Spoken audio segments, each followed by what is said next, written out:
Yo, what's going on, guys? Welcome back. Today we're doing Red Team OPSEC. If you guys are new to the channel, make sure you hit that sub button. It helps out a ton. We are on our way to 2,000 subs. Thank you guys so much.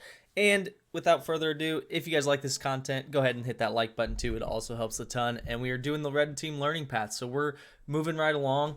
These are the more informational ones, but this one actually I like a lot because it kind of makes you think in a way that you wouldn't normally have thought about, and I like that. So, Red Team OPSEC. So, what is OPSEC? Operational security. So, this is a term coined by the military. I'm very familiar with it since I've been in the military, and it's something that they kind of drill into us all the time.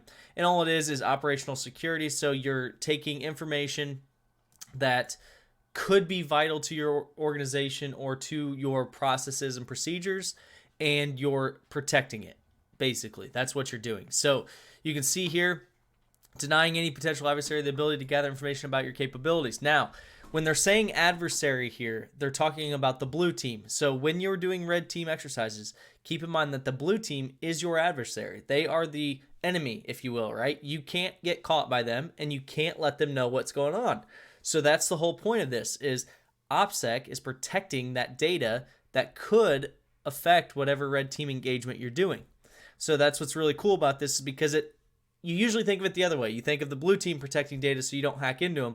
But as a red team member, or even a pen tester or a hacker, you have to protect your data, because if you don't, you might give something away that makes it very easy to catch you, right? If if all of a sudden on my network pops up a machine called Kali Linux, I know to block that right away, because that is a hacking distro. So I know right away, hey, block it. It's not good. It's someone bad. So how do we protect that? We need to do things like change our host name, obfuscate any, in-map scans, that type of thing, because otherwise we're giving them a reason to block us from their network. We're giving them a reason to look for certain signs and say, nope, they're nefarious. They're not good. Let's get rid of them, right? So that's what this is saying. I'm not reading this word for word for you guys. So there's 5 steps in this process. It's identifying critical information. So what do you want to keep from them, right? Because not everything needs to be kept from them, but a lot of things do. Threats. So what is the threat? Is the threat the blue team? Is it someone outside? Is it the fact that you have one guy on your team that is very clumsy with information? What is your threats?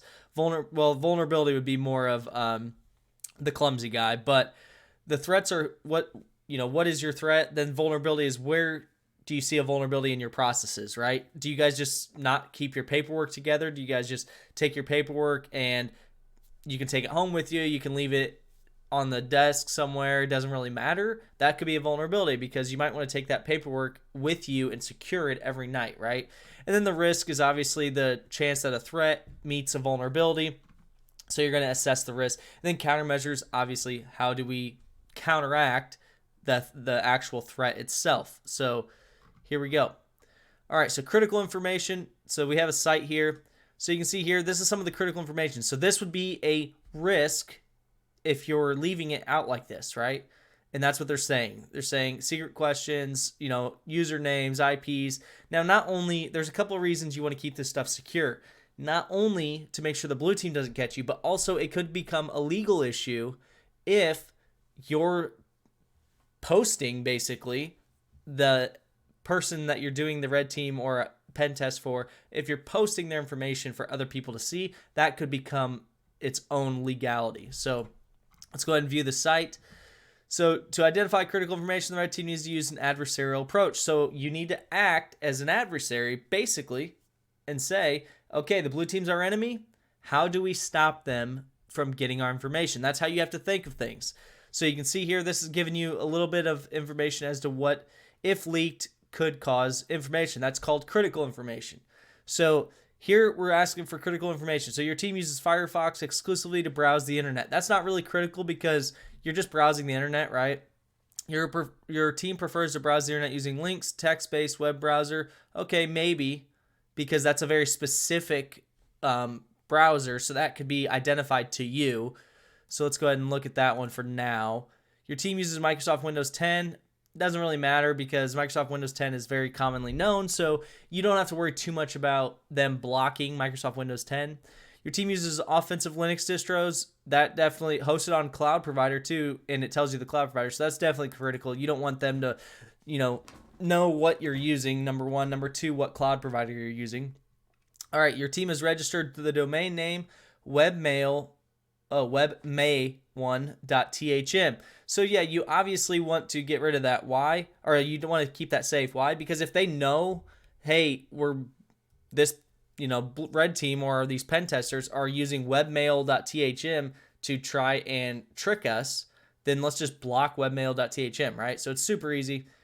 And there you go. You get all three and you get the flag. The flag is THM OPSEC critical info. So this box is very good, but I think it's very, you don't need to explain it all this way, in my opinion. I think they overcomplicate it a little bit. I think it's simple. I think it's, you understand what could be vital to your organization, to your program, to your exercise, and you know what you need to keep safe. Now, the thing is, what they're trying to show you here is you need to think about it. Don't just say, oh, I know, got it. You need to think about it, and you really need to think about it because it can get way more complicated than you think, in the sense that you might think one IP is not a big deal, but that one IP might lead them to the entire subnet that you have and say, just block them all, and then your exercise is done. So things like that, you need to just be thinking critically about this stuff. So here you can see they adapted the DoD, Operation Security OPSEC program. So here's some of the things you need to think about. Who is the adversary? In this case, is it the blue team? Do they have contractors that work for them that come in and do construction, that do janitorial, that type of stuff? So if those are the adversaries, meaning those people are also could be potential threats, you don't want to leave that material out there like they showed it on Post-it notes and stuff like that. What tactics, techniques, and procedures does the adversary use? So does the adversary use behavioral analytics? If they do, then okay, so we might want to change our behavior, right? That type of stuff. So if you're trying to do a red team engagement and you know the blue team, some of the things they use, then you can actually go around them or try to hide from them, right? So what critical information has the adversary obtained, if any? So did they already have some of this information? Did someone tell them, hey, red team attacks coming in, it's this company, they're going to use these tactics? Do they already know some stuff? If they do, what do they know, and how can we avoid doing those exact tactics that they already know about? All right. So the task of the red team is to emulate an actual attack. So the blue team discovers its shortcomings. Exactly. So to better prepare, you don't want the blue team to know. Why? Because in a real situation, the blue team's not going to know, or the defense won't know that this attack's going to occur. If a hacker, every time he went to hack someone, sent you an email, said, hey, I'm about to hack you guys, just be ready, it defeats the purpose, right? And that's what they're saying here. So they're saying you need to understand what the adversary knows, what they don't know, and also how you can use that to your advantage or disadvantage. All right. So vulnerability analysis. So now we've identified the threat. The threat is our blue team. It is our contractors. It is anybody that wants this information. Now, what are our vulnerabilities? So you can see here, to better understand, blah, blah, blah, we'll consider the following scenario. So here they give you a scenario. Use Nmap to discover live hosts on a target and find open ports, okay? Moreover, you send various phishing emails leading to the victim to a phishing web page you're hosting. Furthermore, using Metasploit framework to exploit certain software. These are three separate activities. However, if you use the same IP address to carry out these different activities, it leads to a vulnerability. Why? Because if they get that IP address, number one, they're going to notice very quickly that that one IP address is doing a bunch of different stuff that's not normal on the network. If you use three different IP addresses, let's say you send the phishing emails all from one IP address and one email, and then they block that because they said, we're done with getting phished, just block them, I'm sick of it. Well, if they did that before, the vulnerability sits that now none of your stuff works because they just blocked all of it, right? Now, sometimes I will tell you when you do red team engagements and things, they'll say, hey, you cannot block the IP because we're working in a limited environment, right? Like you guys don't want to pay because they're paying you to do this, right? So if they're paying you to do this and you say, hey, look, here's the deal. It'll cost us 10 grand in resources, right? So the whole red team engagement will cost you guys $100,000. But it's going to cost you an extra 10 grand if you want us to do it very, very realistic and use all different cloud-based servers to run all these attacks. Or we can just say, hey, we'll save you 10 grand and we'll use one IP, and you guys just can't block it, right? Just don't block it, because you can find it, and that's great. Find it and mimic the block, right? So say, hey, we're blocking that IP. Perfect. And then see if they detect any other activity.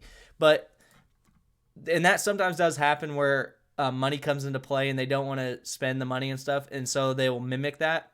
But keep in mind that typically on a red team engagement, you do not want to give them the ability to stop all of your single point of failure like that. So that's what that's called. It's called a single point of failure. You do not want them to stop the attack entirely based on one mistake, right? So now it's asking us here, your red team uses THC Hydra to find the password for a specific login page. Okay, if you guys know what Hydra is, it just brute forces passwords on different applications. Moreover, they're using Metasploit framework on the same system, okay? Would you consider this an OPSEC vulnerability? And yes, it's obviously a vulnerability because they're using two different systems on the same thing. And so now if one of these gets busted, they're both busted. And also there's going to be so much traffic coming from this that it's going to be very obvious, which makes it the vulnerability. So now one of the red team members posts a photo of his cat every day. Is this considered OPSEC vulnerability? Not really. Not unless, now keep this in mind, unless the photos of his cat has something in the background like his work badge or something like that, right? So then you have to be careful. So now your red team went for dinner, took a photo, and tagged every team member on a popular social media platform. Would you consider this an OPSEC vulnerability? Okay, so they went to dinner, took a photo, and tagged every member on social media. That's definitely a vulnerability. Why? Because if somebody, let's say you're doing this red team engagement or a pen test, and you're actually doing, part of it's the physical part, right? Like let's say you're actually going to try and go in and see if you can just plug a USB in, right? Something like that. Let's say you get busted. Well, then they get your name and they look you up to see who you are and why you're here, and they see the entire red team. Well, now everybody's been compromised, right? So that's a vulnerability. So your red team posts on its website a list of clients you regularly conduct red team exercises with. Would you consider? Yeah. So number one, anonymity should go without saying. You shouldn't never post all of your clients. That's just silly. It's dumb. It's very risky. It could make them a target or make you a target, because you might have information on companies that no one else has, and now all of a sudden some nefarious actor wants it, right? So one of your red team members posted a photo of her morning coffee. That's not OPSEC, right? Unless there's something in the background, no one cares about her coffee. All right, so now risk assessment. So now we've got the threat, we've got the vulnerability. Now how much risk is involved? When I say that, that means basically, is it worth even trying to make countermeasures or not? Because let's say the risk is, there's a high risk that the threat will find this certain vulnerability, but all they'll get from it is my name, right? Okay, yes, it's a vulnerability because they could get my name, but I know I haven't posted any social media posts about my team. I haven't posted the companies I work with, any of that stuff. So the risk might be accepted at that point, right? Or I know if they get my name, they're going to get the whole team's names, and then we're in trouble. So that's where you start to analyze the risk and assess it and say, what do we need to fix? What do we not? So your red team uses THC Hydra to find the passwords for a specific login page. They're using Metasploit on the same network, so this our same system. So this is the same thing. Knowing that your target uses a properly configured intrusion detection system, would you consider this vulnerability as a high risk? Yes, that is a high risk. Why?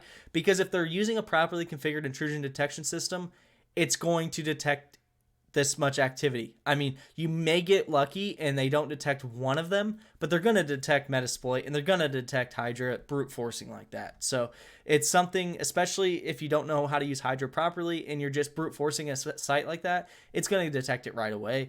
But if you know how to use it properly, and this is where APTs come in, and APTs will do things over long periods of time, that's when you can get away with some of that stuff.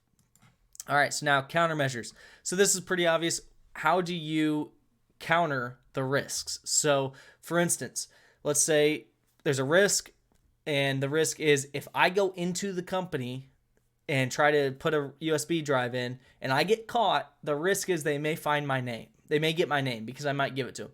Now, how do I counter that, right? I can bring fake IDs with fake names. I can have maybe the USB drive, they check it out and it's got my fake name on it, stuff like that. You can counter that because they now won't know my actual name, and when they look me up, it won't be real, right? So that's what they're asking is how do you counter this stuff? Same thing with if you have a host name or an nmap, whatever running, you can change the way it's perceived on the other side, and that is your countermeasures, and they'll show you examples here.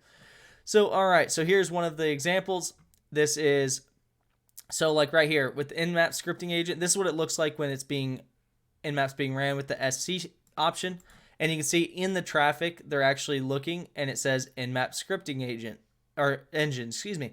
So you can see the figure shows below will be logged by the remote web server when running nmap scans. So the web server caught this and said, hey, we noticed that nmap scripting engine is hitting us. Okay, so now this can be mitigated. So here would be the countermeasure: script argument HTTP user agent. So the user agent, we want it to be whatever we want. We want to change it from nmap scripting agent, we want it or engine to maybe, I don't know, whatever user agent you want, right? Any custom agent. So you could find a common agent, user agent, and then fix it however you want to do it, right? That is the countermeasure. So now we've got to look at the view site. So this one, I will tell you, I'm not going to go crazy on this one, like walking you through it, because this one, in my opinion, is silly. It doesn't make a lot of sense the way they did this question. This is when Try Hack Me fails at times, right? In my opinion. So what they're asking us here, luckily they give us the first two names, or first two numbers. Number one, you have to read carefully on the hint because I didn't read this, and it says separated by spaces. So if you don't separate them by spaces, it will not work. So that's the pain. So first one, what they're asking us is going 1, 2, 3, 4. What are they? Are they a risk, countermeasure? What are they? So knowing that your company has assigned a red team will alert the blue team to an incoming attack. Okay. Knowing that their company has assigned a red team will alert the blue team to the incoming attack. The alert happens if the red team is outsourced. However, this won't be new information for the blue team if the red team is part of the company staff. If the blue team anticipates you, it might affect their alert level. So that's a risk because if we hire someone outside, it alerts them, blah, blah, blah, blah, right? So now this depends on the company and the blue team. That's countermeasures. So you can see 4 and 5 are the first two. Okay. And then you can see from here, we would consider the name of the client as critical information. So that's the actual threat, right? Is that the name of the client could be released. Now, we realize that we prefer to keep this piece of information hidden from the blue team. Okay, this way we can attack the blah, blah, blah, blah. So they want to keep it hidden from the blue team. This way we can attack while they're on their usual routine. So that's the vulnerability itself. And then 4, 5, 2, 3. And then the last one is 1, which is the client name. And you can see that they considered that right here. And you can see it's going to keep asking us. So we already have 1 and 5. I'm not going to go through them. Keep in mind you have to hit the spaces. It's real, and you can't hit enter. There's very specific things you have to do here to get this to work, which is why I don't like this. But all right, so now we're on to the third one, right? If the information you are collecting is not stored securely, it will be an easy target for malicious third parties.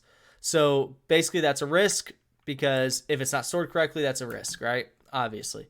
So now this would extend beyond the blue team, okay? Malicious third parties can use the information you have collected to cause harm to your clients. So this is what I was talking about earlier. So that's a vulnerability, but that's what I was talking about earlier is if there's some sort of contractors that work in your building or something like that, they may want that information too. So even though the adversary is your blue team, you still want to be aware that there's other people that could benefit with that information.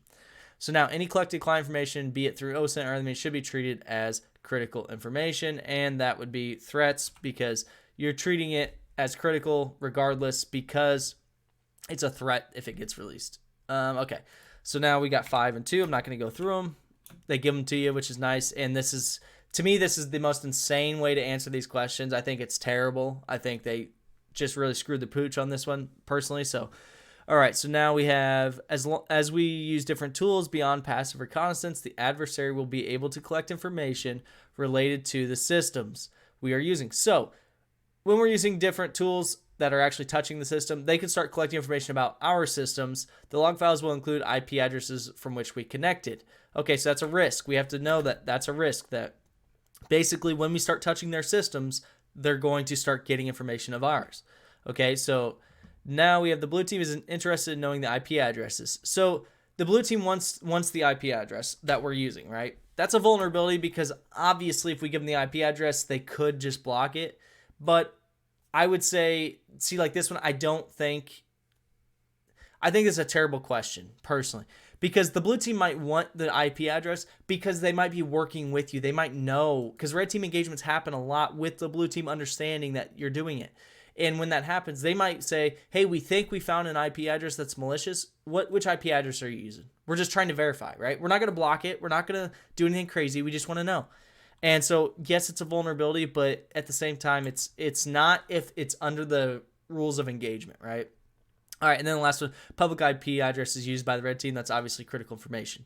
Okay, so, all right, last question, I think. Okay, so domain names registered by the red team. Okay, so the domain name registered by the red team, that's same thing as the IP address. That's critical information. It might take a single user to forward a website with a phishing link to the responsible security team to get the domain and possibly IP address blocked. Okay, so that would be basically countermeasures, right? They're walking you through how they're going to counter what you're doing. So now once the blue team discovers a phishing site, they will block it on the proxy firewall, assuming their security teams support such actions. That's a risk. So the risk is because it doesn't say they've discovered it yet. They're saying once they discover it, this is how they're going to do it, and that's the risk. So there's the answers. You get the OPSEC red team, boom.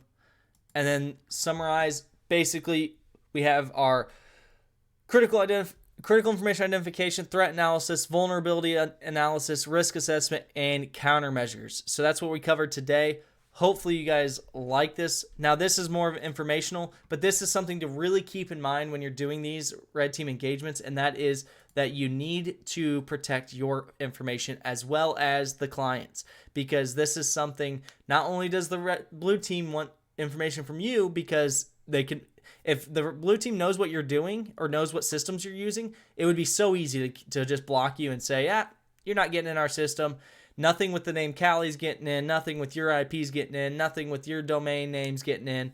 And then your whole red team operation's done and you look silly, right? So protect your information as best you can, and also think about these things before you're doing certain engagements. So thank you guys. Hopefully you guys like it. If you do, we're going to keep this train going.